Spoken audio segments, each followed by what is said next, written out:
Hello दोस्तों, story club में आपका फिर से स्वागत है।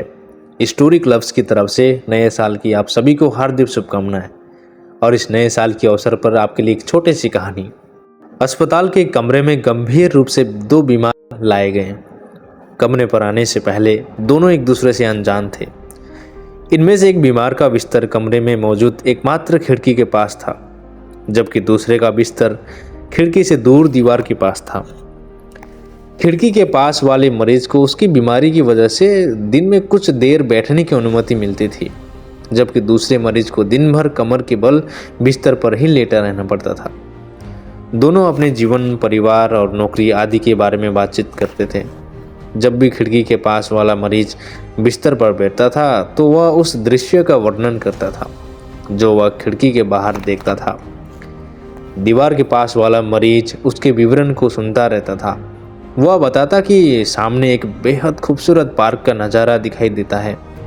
पार्क में एक सुंदर सी झील भी है। पार्क में बच्चे बतखों और हंसों के साथ खेलते हैं। विवाहित जोड़े हाथों हाथ डाले रंगीन फूलों के चारों तरफ घूमते हैं। शहर के ऊपर फैला आकाश भी खिड़की से दिखाई देता है। उसके इस विवरण को सुनकर उसका साथी मरीज अपनी आंखें बंद कर लेता और उन सभी खूबसूरत नज़ारों को मन ही मन कल्पना करता। कुछ समय बाद एक रात खिड़की के पास वाला मरीज अपनी गंभीर बीमारी के कारण गहरी नींद में ही उसकी मृत्यु हो जाती है। उसके साथी मरीज को इसका बहुत दुख हुआ। अब कमरे में वह अकेला ही रह गया था। जब डॉक्टर और नर्स आए तो उसने उनसे अनुरोध किया कि उसका बिस्तर खिड़की के पास लगा दिया जाए।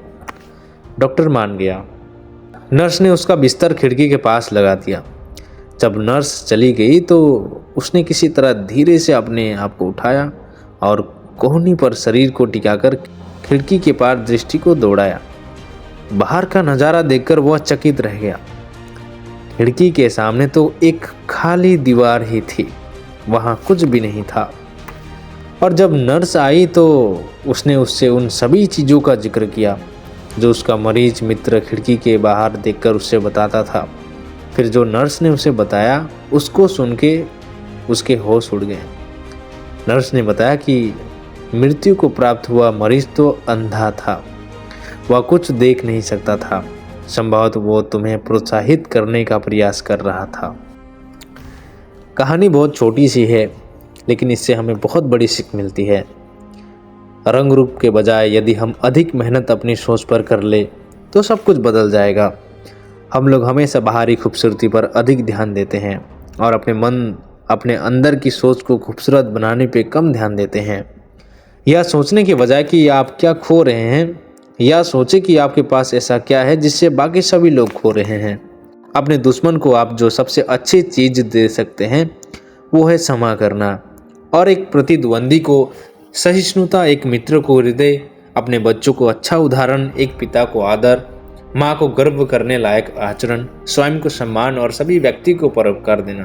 कमाल की बात यह है कि हम अपने नाक नक्श तो नहीं बदल सकते और अपने रंग को भी नहीं बदल सकते, अपनी जाति नहीं बदल सकते, अपने जन्म की हकीकत को भी नहीं बदल सकते, लेकिन सोच को तो बदल सकते हैं।